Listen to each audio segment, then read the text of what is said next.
Welcome to the Business Boom Podcast, powered by Boomtag Media. Each week, we are sitting down with growth-obsessed, dynamic entrepreneurs, marketing experts, and business owners who have cracked the code to explosive growth. I'm your host, Kendra Noel. Let's take things to the next level and spark your business into its boom era.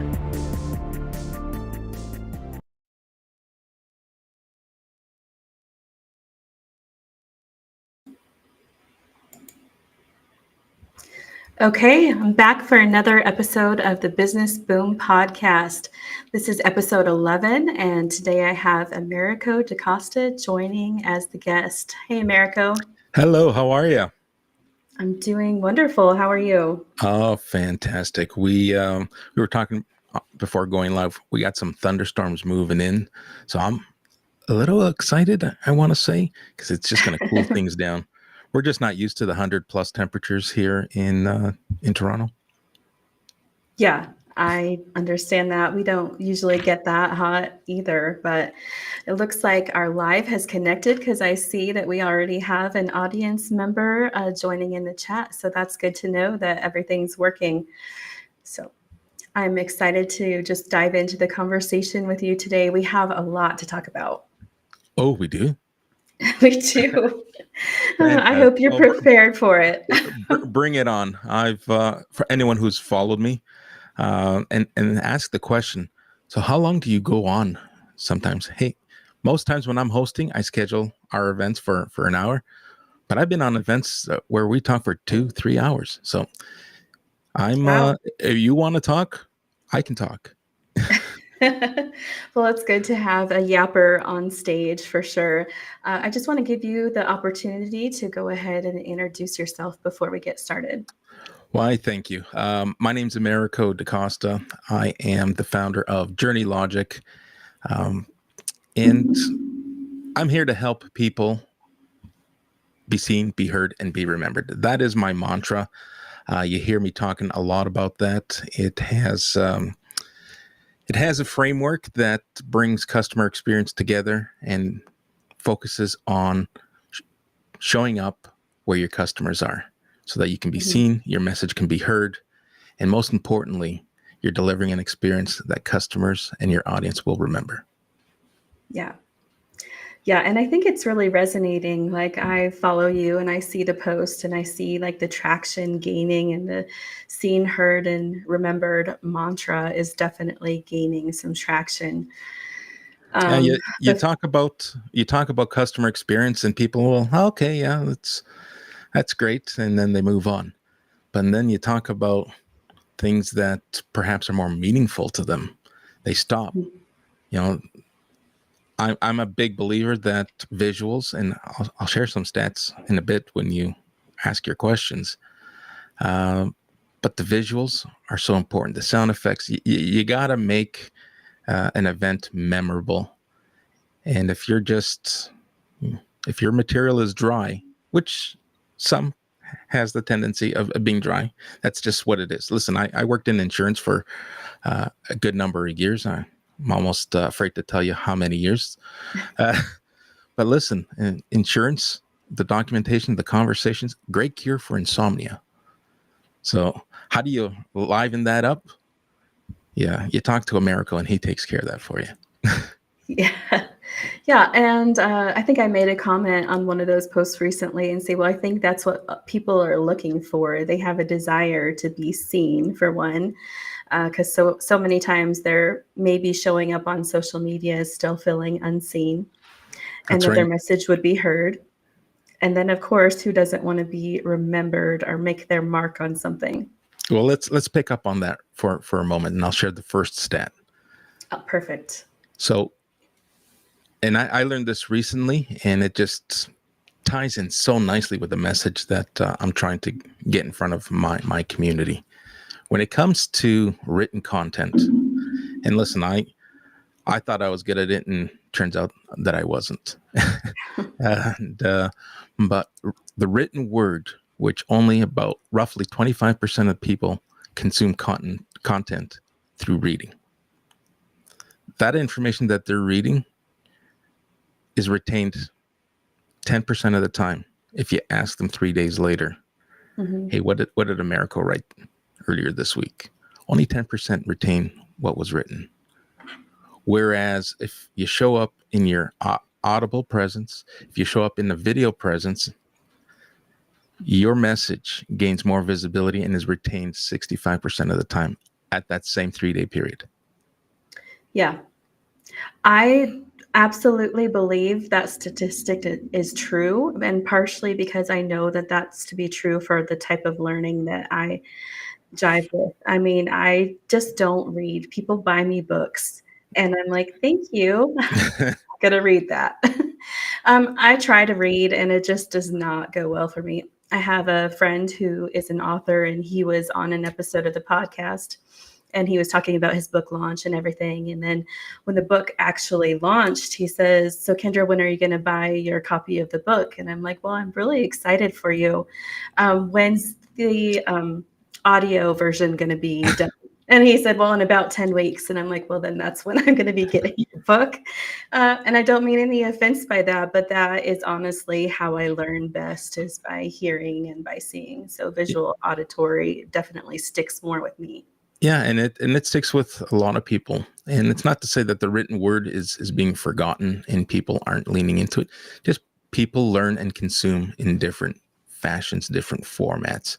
And if you limit yourself simply to the written content, then you're leaving yourself short of getting the visibility that you deserve, right? So when I say I want to help people be seen, heard, and remembered through virtual live events, doesn't mean that I'm going to suggest, drop what you're writing, leave the writing behind, and just focus on audio and focus on video. This is really about supplementing what you're currently doing, right? You want to broaden and you want to widen your visibility.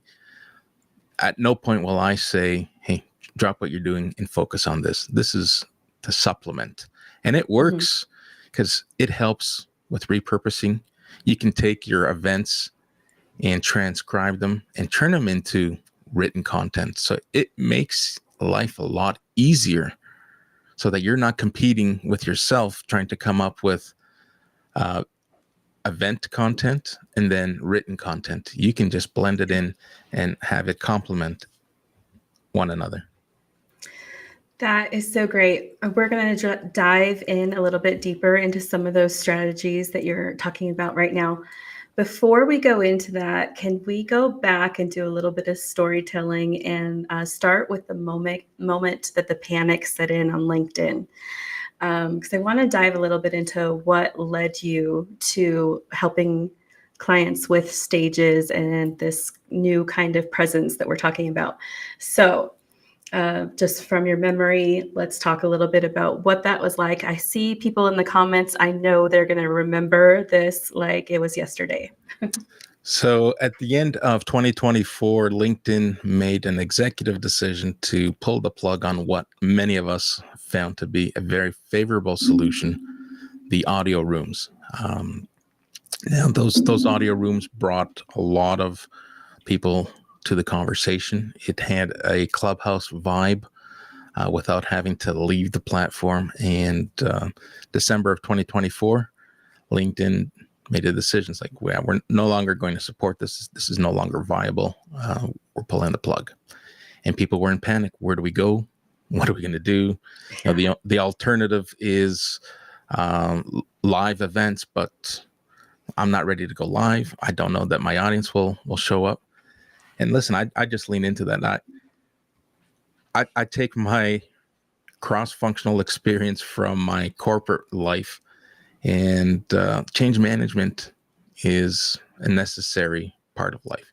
Things are going to happen. Things are going to happen constantly, and you just need to adapt and adopt and go with the changes. Stop digging your heels and focusing on, well, it was better. It was great. I want it back. Listen, it's not coming back. Just like my hair, it's not coming back. Right?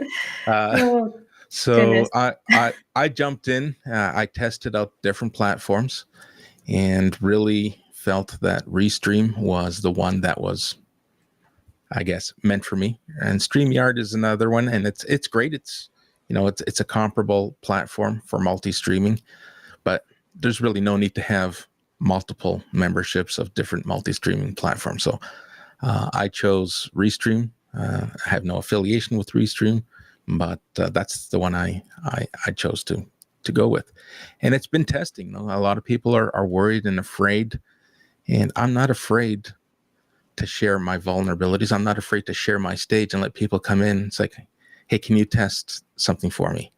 And that's what we were doing December and January. I was just going live and inviting people. Hey, you have questions, you have anxiety, you want to see and feel what this experience is like. Come join me. And to this day, I'm still creating different stages, and I'm doing it on my brand so that the customers that I work with don't feel like they're forced into trying something. I now do audio events. I got talking thumbnails, and I got on-camera episodes, so people can experience the different variations of these live events. We do masterclass type of events. So you want to share information? Great. There's a way of doing that as well. Try to make it interactive, right? So to answer your question, December was the turning point, and I haven't looked back. I continue to test, and people continue to reach out and ask questions. And more importantly, it's like, hey, how can we make this work for my brand? Like, I love the energy, I love the vibe, and how can we make this work for us?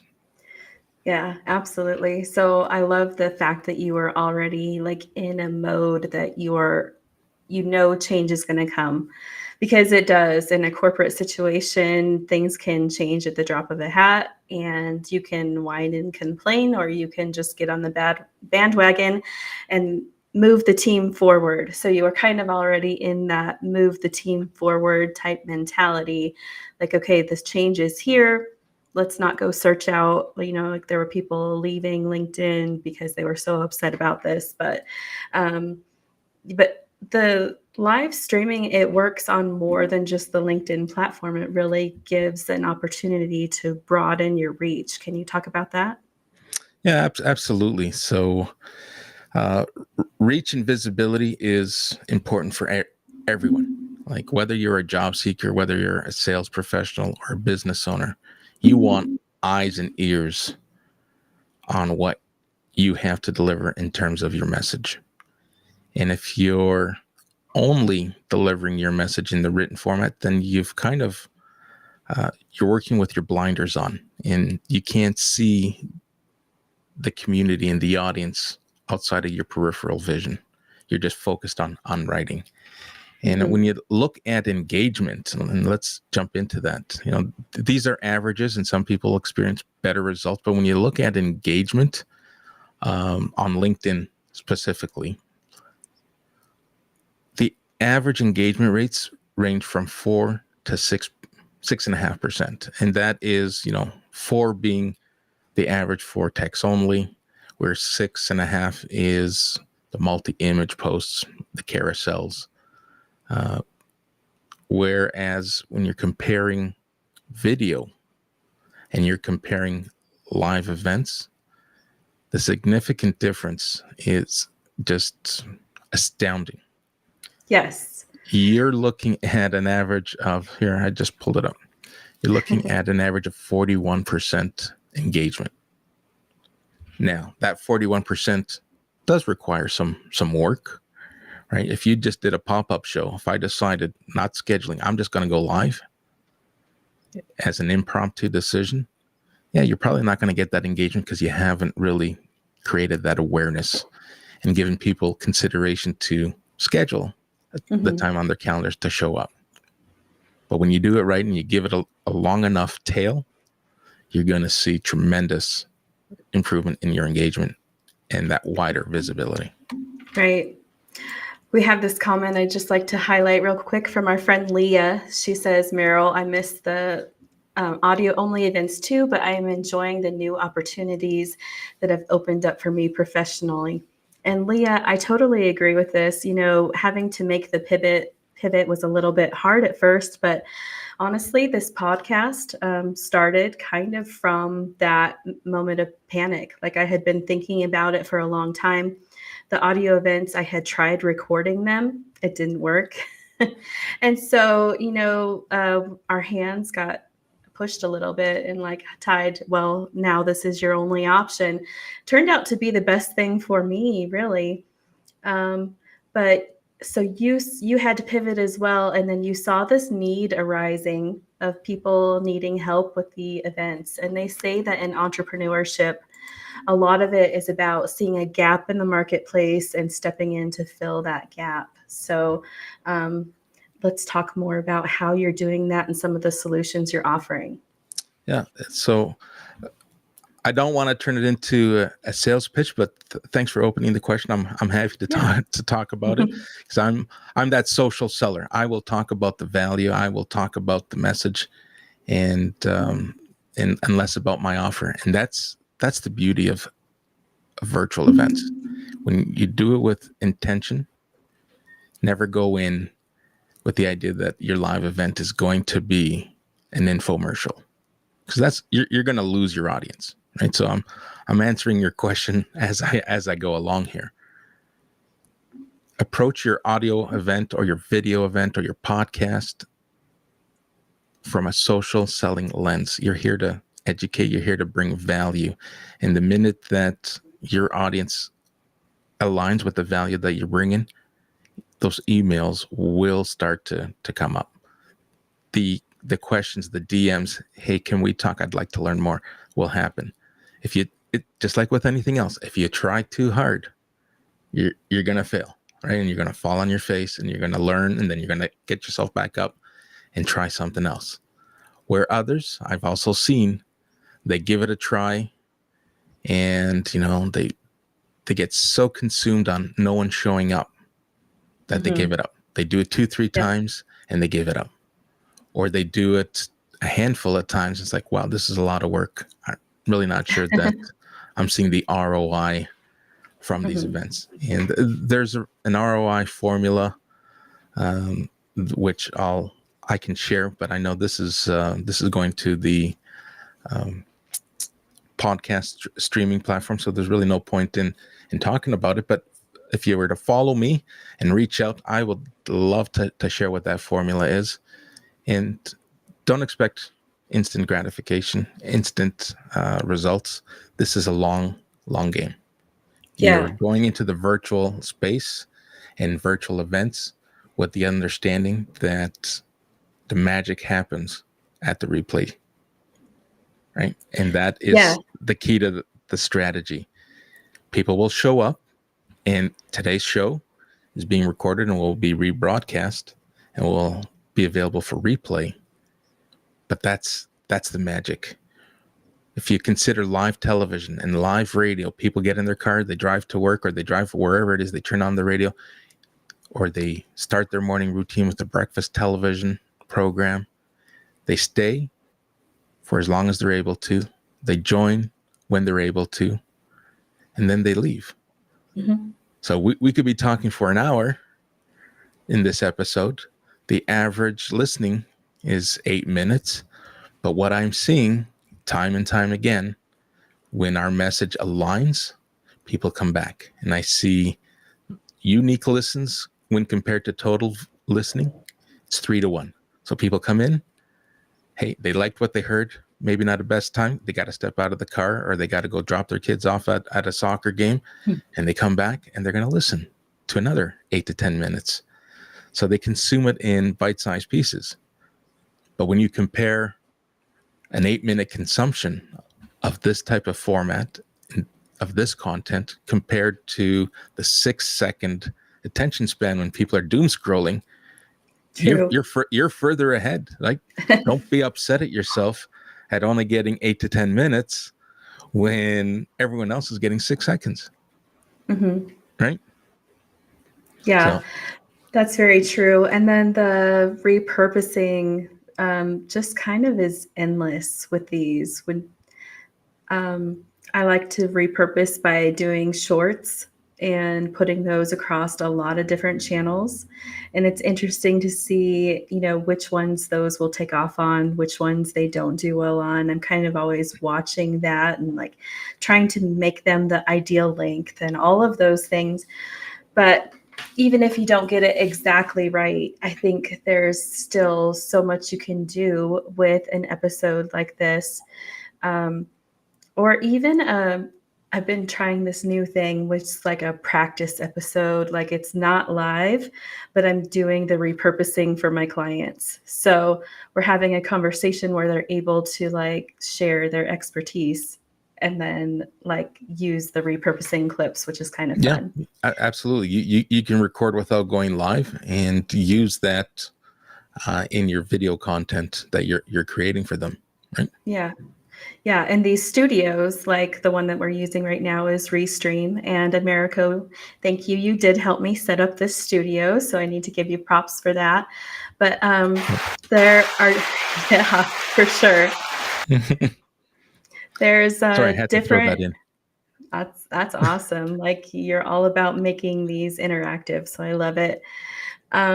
But even within that studio, there's different places within the studio, and it's not the Business Boom podcast studio that I'm in, but I can go in a separate studio with clients and have some time with them. So there's just like a lot of functionality for something like this. But what are some of the biggest missed opportunities that you see that entrepreneurs could be using this for?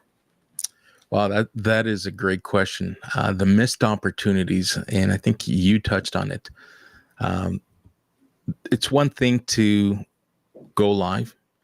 There's, a whole mindset in going live and whether or not you're ready. And for those who are interested, I have a checklist that people can go through, and I'm willing to share that with the community.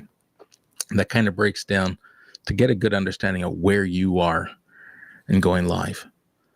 And some will discover it's like, all right, we're maybe further away than we anticipated.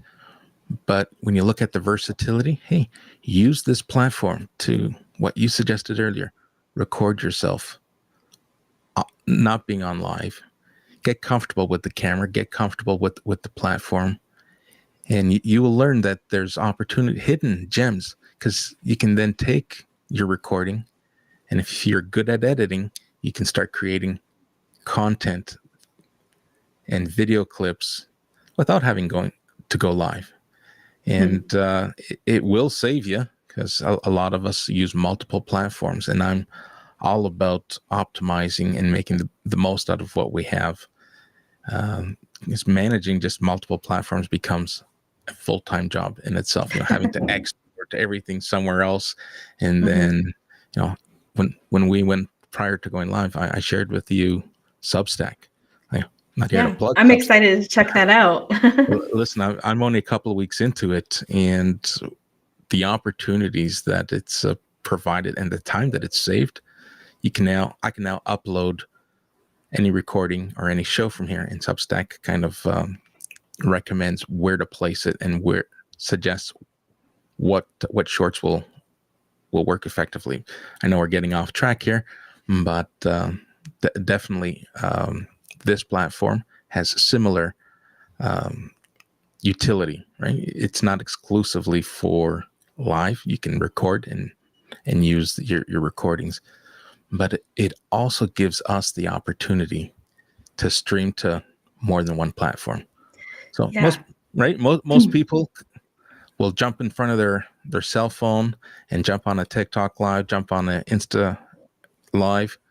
But with these platforms like Restream and StreamYard, you can multi-stream and you can be multiple places at once. So for instance, you're multi-streaming to LinkedIn and YouTube. Anywhere else? Yes. Today, just those two. Yeah. Okay. And I've also added my channels. So now we're broadening the visibility and the reach. So when you look at how far you can reach, you bring your community and you invite your community to pair up their social channels. And now we've just instantly doubled the audience. You have 10,000 plus followers. I'm just shy of 10,000 followers. We now have an audience of 20,000 people by virtue of using this multi-streaming platform, right? Then there's the invitations. Personalize your invitation. If you want to get the most out of these events, yes, be sure, don't just schedule it and set it and forget it. You got to engage, you got to nurture your community, and you got to know, okay, who are we focusing in on? Today's subject matter is ideal for XYZ audience. Make sure you're reaching out to that audience, letting them know that you're going to be live. And if they can't attend, the sheer fact that you reached out and you're nurturing through DMs, guess what? When they have time, they're going to come back and they're going to listen to your show. Mm-hmm. Yeah, I love that. So there's, pre-live activities to do. And I know one of the things that you always do, and I kind of started implementing that as well, is taking a poll kind of about what the subject of the upcoming live is going to be about. I did take a poll about whether people are thinking about using the stage or if they're already using a stage. I was surprised by the responses. Actually, a lot said that they're already using a stage to promote their business and live events. But then a couple of the other answers were also like, I'm too shy. And we did get a few responses for that. People who are like, maybe that's a good idea for my business, but too shy, at least for that right now. And the other one was. Go ahead. Right. So in terms of shyness, that's where the versatility comes in. I will lean in on offering audio only for those who are camera shy. And it is just as effective because our voice carries and has authority on its own. So those camera shy who responded to your poll saying, hey, great idea, but I'm not ready. I'm a little shy to get in front of the camera.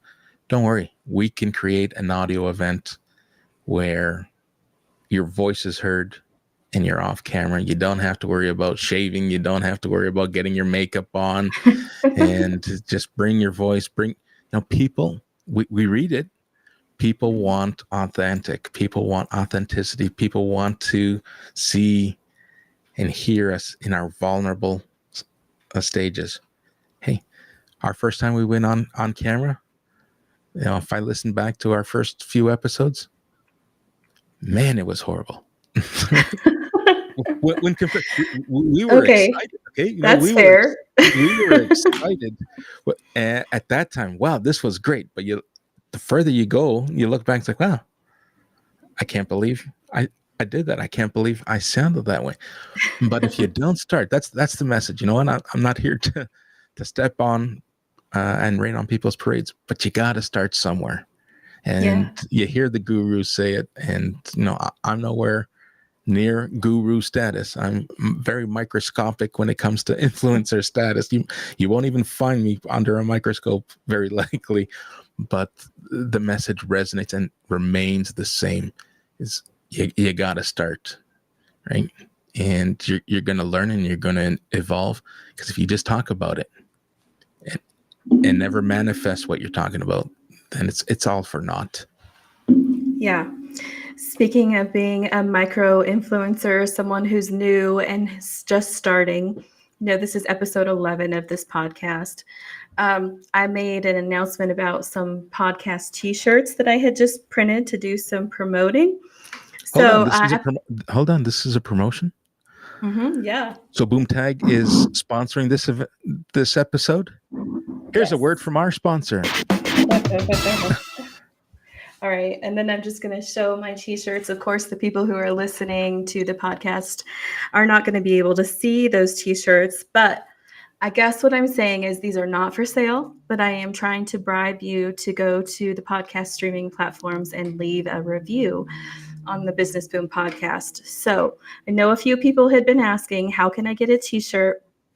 and even asking to purchase them. Well, they're not for purchase, but if you would please do me the favor of going to the podcast platforms and leaving the Business Boom podcast a review, it would be greatly appreciated. Your name will be entered. Those podcast platforms can be a little bit hard sometimes to leave a review for whatever reason. If you don't have an account set up, if you're not logged in correctly, if you have trouble with actually leaving it on a platform and you want to just send me a DM with your thoughts about the podcast that I can use in repurposing and marketing the podcast, you can still be entered that way as well. So that was a total sidebar, Americo. Thanks for putting up with me. Hey, it's good. Listen, if the market is asking, how do you buy these shirts? Don't turn your back on the market. Give your customers what they want. I believe that Leah has a merch line, and she does. I've been seeing that pop up. So yeah, it may be a future thing, but for right now, it's just they're just giveaways for promotion. They're giveaways. Yep. Yeah. Okay. Well, let's jump back into the conversation. I would love, and you kind of just gave a good example of it with your sound effects there. If you would talk about some of the ways that you make stages interactive so that they are memorable. Well, that is important, right? It's how often have we joined, whether it's an in-person meeting or virtual meeting, and your eyes start to glaze over, and you're there because you want to support someone. You're there because perhaps you thought it was going to be something else, and it's just someone reading slides to you.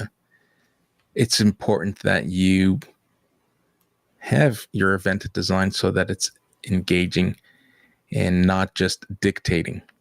So it could be visuals. Visuals help the speaker distract them from perhaps other areas, but you also don't want to get distracted where you're leaving your audience behind. It's important to bring your audience into these events and making sure that you're answering questions that might be coming through a live chat or coming through other forms of engagement. You touched on pre and post event. It's important. I'm starting to get in the habit of now reaching out not only through polls, but I'll send a DM if I recognize someone who signed up, who might be signing up and attending for the first time. I don't recognize them as an audience member or a participant. I'll reach out and share, how delighted I am that they signed up, and ask them if there's anything particular that they want me to bring up on the show. This way, I want to maximize their investment of time, right? So you can limit it to great graphics, sound effects, and overlays, and those are all great visual effects that keep the audience engaged and stimulated. But you also want to keep that human element, and that's that customer experience, a part of me that wants to delight the audience to the best of my ability, making sure that throughout their event journey that they had their answers to the questions that they had in mind, right? So it's about bundling it so that everyone gets the value that they wanted or expected. That is a new idea, Americo. I do some pre-live stuff as well, sending out messages, just kind of inviting people. I had never thought about asking them to go ahead and give me their questions there so I can include it on the agenda, because then they're going to feel a lot more invested. A lot of people absolutely will and reply. that's what you want, right? When just like posts and just like connection invites, we don't want to be pitched. We don't like the pitch slapping. And they say that if your post is self-promoting, it probably has less traction, less engagement. Same thing with live events. You want to make sure that people are bringing down their guard, and they're not going to be pitched or sold something at this event. And you involve them and include them in the process. You reach out, hey, if you have any questions you'd like to share in advance, it'll help me in preparation for the show. This way, you know that the show isn't a canned event with a script. You want to keep it as real and authentic. And if you involve your audience ahead of time, they, like you said, they're going to have a vested interest in wanting to show up. And more importantly, guess what they'll do? They will share with their community. You know, this whole UGC movement, people will now repurpose. And you touched on this earlier this week on the whole UGC movement. You shared that pizza clip.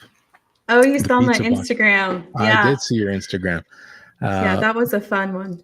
Unfortunately, I couldn't share it to all the platforms. So you'd have to go to Instagram to see that post. But it was really fun. And I don't know if it was AI or if it's an actual pizza place that does that. But either way, it was really fun to have something printed on the inside of the box, a design with a space cut out for your head, that when you open the pizza box, you can take selfies and it looks like you're a character. But that's a genius way of marketing. And you want to be able to do the same thing with virtual events. You want people to be raving fans and turn around and take your show or your clips and say, hey, I just listened to this show, or just reshare it. Hey, follow Kendra. She's got this amazing Business Boom podcast. You're going to want to listen. I was listening to an episode not too long ago. Highly recommend it. And when people start doing that for you, then you know that you're truly being not only seen and heard, but you're being remembered, and people are looking to help you grow. Yeah. I hadn't thought so much of the user-generated content with the events and the stages, but that's such a cool topic. And actually, I do a solo podcast in between each interview. So I have a new episode drop every week, and every other alternates with a guest where I get to interview someone like you and have a great conversation. The weeks in between, it's just me, and I do a podcast solo. And my episode for this next one that I'm going to do is user-generated content. So I'm glad that you brought that into the show. That'll kind of give me some more things to talk about when I do my solo episodes. So, yeah, I love that. Just how do you think that people could create user-generated content about a show that they just watched? Do you think they would just get on and talk and say, hey, I just watched such and such, or are there other things that you could think of as far as generating that kind of content? Well, here's one thing I'll do, depending on what the event is and what the subject matter is. You can start off by inviting people at the start of your show, saying, "Hey, if you like or align with today's show, share with your community. Share this episode with your community right now. Let them know where you are and invite them to join you." And if you get one or two, it's better than not getting any, right? And it's great to see the reposts on your events. Those really light up my eyes. Me too. Anytime I see someone reposted the event, I'm sending them a voice memo DM, typically saying, thank you so much for resharing the event. Like, that is huge. It means a lot. And then at the end of the event, I've heard this numerous times, and I'm sure a lot of people have heard this phrase: closed mouths don't get fed.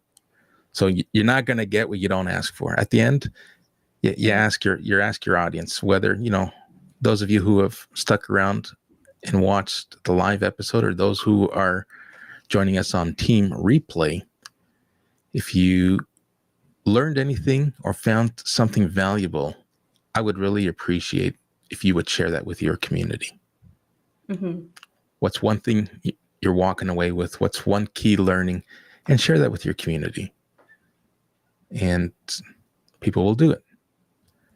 Right? What if you even just ask them to send you a message with the one thing that stuck out to them? Like, I could see that would be a way where they wouldn't even have to generate the content, but you could generate the content later, saying this person this follower sent me a message saying that this is what stood out to them on the last live, and just like share it that way. Yeah, absolutely. I've done that as well. Hey, drop your thoughts in the comments. Drop your questions in the comments, drop your feedback in the comments, and then you just take those comments and you repurpose those comments. Here's what one of our listeners had to share with us on our recent episode. Right? Yeah, absolutely. That's awesome. Okay, since we're talking about the comments, I just want to give that opportunity for people to put their questions for you in the comments. So if you have any specific questions about live events for Americo, please, like right now would be a great time to drop those in the comments so that we're able to go over those before we wrap up the show. So we have this one right now from Leah that she said, great event, lots of golden nuggets. And I think that that is very true. Thank you, Leah, for that.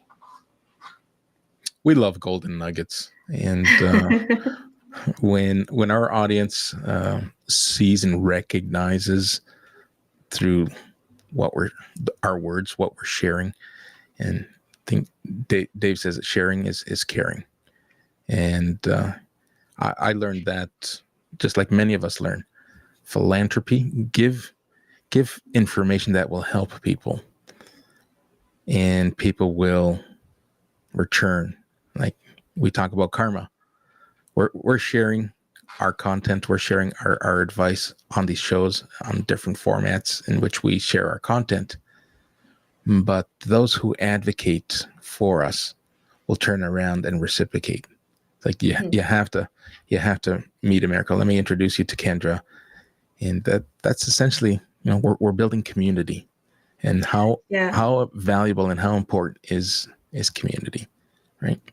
Yeah, we've talked about that LinkedIn effect before, in the way that it just kind of like snowballs. And then pretty soon you have all these great networking connections and lots of people you can reach out to. It's been super helpful for podcast episodes, having this great network that I can reach out to people and ask if they would like to be a guest. Yeah, and listen, there's another prime example of how people who may not be ready to go into a full production join these shows.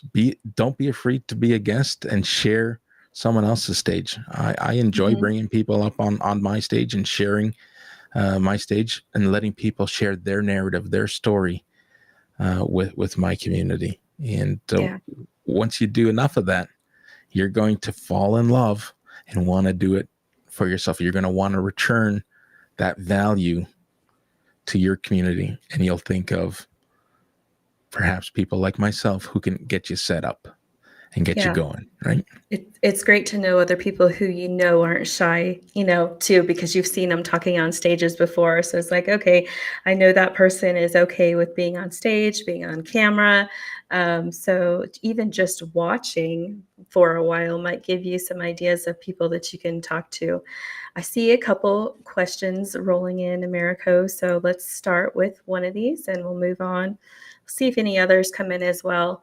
But David is asking for a way to evaluate feedback. Now, I'm guessing with your experience with customer experience that you are going to have lots of input on how to evaluate feedback. Well, that is a great question, Dave. Collecting feedback can happen in a variety of ways. If you visit some of my latest episodes, I've been testing third-party platforms that integrate with events, where we can collect real live feedback, polls, questions, and get a real good understanding of your audience and the sentiment of the audience. There's also the whole traditional, you think of surveys. There's that whole traditional survey opportunity. I've tried that, and no different than in real business, very low participation rate. Once people leave, they're not as inclined to share feedback on the event. They're more likely to do it in comments, likely to engage in real time. So I tested that. It didn't work, but I'm finding that doing it in real time through these engagement tools works. In fact, I'm trying to bring one of the platform that I'm testing onto one of my shows so that they can share their solutions and the value that they bring to live events. So once I'd land that interview, stay tuned and join me for those details. But that is a very good question. Be responsive with your feedback. Someone drops it in a comment or sends you a DM, don't ignore it. People typically share feedback with good intentions. They want you to improve. They want you to look at things from a different lens that perhaps you overlooked. So be open to feedback, and don't be afraid to ask. If you didn't get anything during your live event, you know who showed up through engagement, through registration. Reach out, send a DM. Hey, hope you enjoyed our show. If you have any questions, any insights, anything you'd like to share, I'd love to hear your thoughts and your sentiments. Mm-hmm. Okay. Good answer. Thank you, Americo. You're welcome. I see another one. So let me just bring this other one on the stage from Leah. She says, question, what is the biggest error you see on hosting live video events? The biggest error, I wouldn't say an error, but what I do see, I'll give you two different extremes. People giving up too quick and not believing that live events work. That is a front-loaded error. You got to give it time. With anything, you got to give it time. And then from a content, too much selling, too much self-promoting is one of the biggest setbacks that I would say grinds my gears. Right? You got to look at this from a social lens. You're here to educate. You're here to draw value. You're here to gain that like, know, and trust that we hear so often. You want people to trust you, and people aren't going to trust you if all you're doing is, hey, here's what I got. I got solutions. I want to sell you my solutions. I want you to buy my solutions. And when it becomes all about me, and what I have to offer you, it isn't as effective. Mm-hmm. Right? If you have an offer, great. Touch on it maybe once, or touch on it after you go live. Reach out to those who attended. Hey, is there anything that we spoke about today that you feel might help gain your visibility, help your business? Would you like to jump on a call? I'm happy to answer questions. Yeah. Just don't do it. Right? You're not the shopping network. Stop selling. Right. Right. So what I'm hearing is just like keep the focus on adding the value, and that'll help build the trust, right? Absolutely. Yeah. Absolutely. Okay. That's awesome. All right. So can you tell us some more about the other shows that you host? Because I know that you have a plethora of other shows. So if you could just give us a quick rundown on the other shows and kind of what they touch on or focus on. Yeah, absolutely. So I felt that part of my content strategy was to provide a sample of different types of shows, different types of subject matter, so that I could get wider reach from a wider audience. And so you and I host the strategy session, and we talk about marketing strategy and how customer experience fits into marketing strategy. Also host the storytelling journey, co-host that with Jay Pasqua, and that is purely about storytelling and the importance of bringing your narrative to life, bringing your narrative to your community, to your audience. And once again, social selling. We're not selling anything. We're just bringing our stories. Then we have LinkedIn literacy. People who are focused on going live, that's great.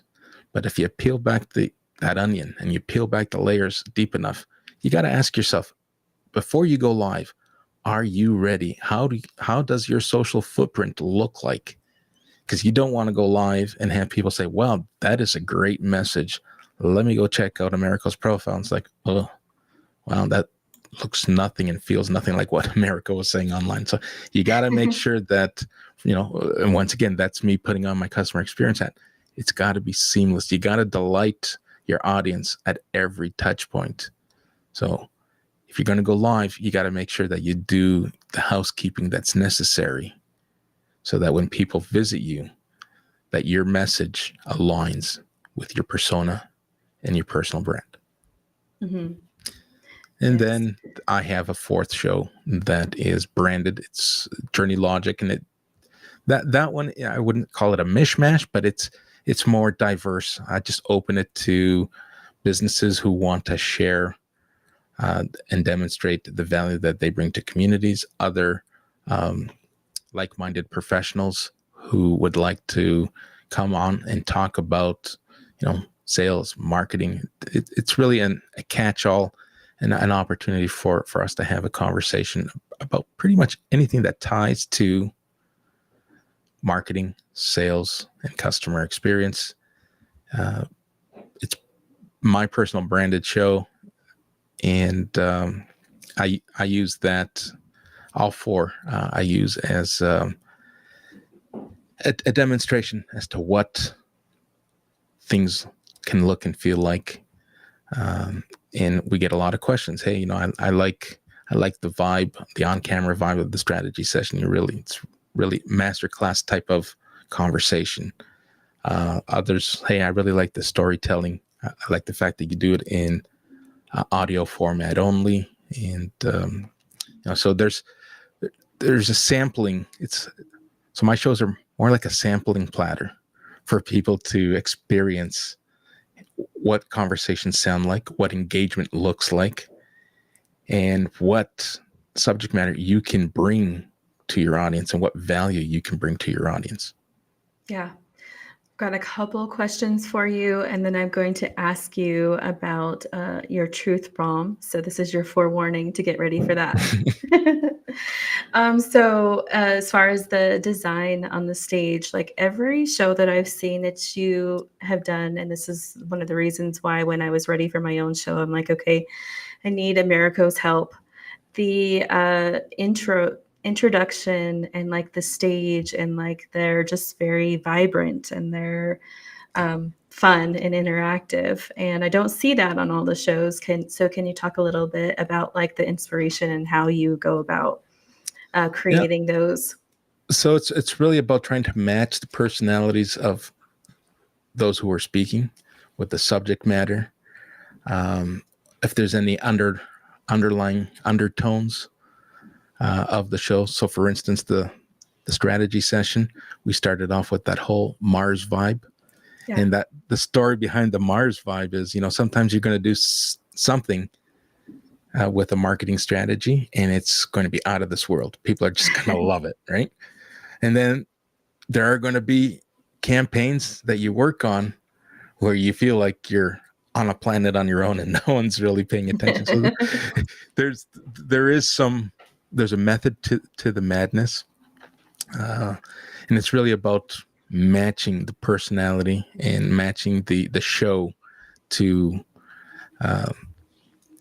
the subject matter. And I think that's important. I'm glad that you point out like there's a lot of people who are missing that. Mm-hmm. It is a great opportunity, and I'm always open to helping people get their stage set and making sure that their first go live is seamless. And then, once you're ready to take the training wheels off, I will take the training wheels off and kind of just send you on your own. That's so awesome. And they are very custom. So like I haven't seen one that looks the same or like, oh, that this was done by a particular person because it's like got the same feel. Like they all are very unique. So I love that. Hey, get ready. The uniqueness. You and I were talking about this, and those who are following me have read that a couple of days ago. I started working on. I've been dabbling with Sono and music and creating some AI interpretations. I'm trying to come up with a branded theme song. And I want it to be unique. I want the lyrics to be mine. We dropped a chorus into the Suno prompt, and it gave us some music, and it gave us some great examples and samples to pick from. But I'm inching ever so close to a song that I wrote. They're my own lyrics. They're not AI generated, and I put those lyrics into the AI tool. And get ready. I'm excited. I think I got the one version that I'm happiest with is kind of sitting in my inbox right now, and it might be the one that I go with, but I'll keep refining, keep testing, keep tuning. But get ready. It should be coming out shortly. That's awesome. I did see that post, and I saw the list of the ones that you had to choose from, the different genres that kind of all had the same lyrics, right? But they were like different styles. That was a lot of fun. And that's another great way to be interactive and asking your audience, which one do you prefer? So you answered the question that I was going to ask, which was about that music. So let's move on to the truth bomb. I don't know if you have sound effects for that or not. Hold on, let's see what we got here. Okay. So Americo, if you would just tell us one truth bomb that has to do with being on stage and building your business. One of the truth bombs is you're going to see this person and you're going to see this big smile. But rest assured, before we go live, there is a big mess going on. The mess is real. The butterflies are real, but there's nothing that excites me more that when you click that go live button, those butterflies just leave. So believe in yourself, trust yourself, and the truth bomb is live up to your dreams, and you will be seen, be heard, and be remembered. Awesome. Couldn't have said that better. Thank you so much. You're welcome. Thank you for taking the time to be on the show today. I really appreciate it because I know you're busy doing lots of other live events. Would you tell the audience real quick how they can find you, where they should follow you, and all the ways that they can reach out if they're in need of your help? Absolutely. So you can find me on LinkedIn, Americo DaCosta, my company, Journey Logic, website, journeylogic.ca. Listen, it's not going to be hard to find a name like Americo DaCosta. I'm not a John Smith. Yeah. Enter in Americo. Yes, there are more Americos than I originally thought. But Americo DaCosta, it is a short list. You will find me. And I'm happy to jump on a call, answer whatever questions people have, and demonstrate the possibilities and back up with quantifiable data that will show the return on your investment when it comes to virtual live events. Perfect. Well, we're going to go ahead and wrap up for today, but thank you so much. And thank you to everyone who joined us live and who listens to the replay. Thanks for having me. That's it for this week's Business Boom podcast. You've got the spark. Now go light up your business with what you have learned. If you like what you heard today, hit that subscribe button, drop us a review, or tell a fellow entrepreneur about the show. Keep pushing, keep growing, and catch us next week for more booming business strategies.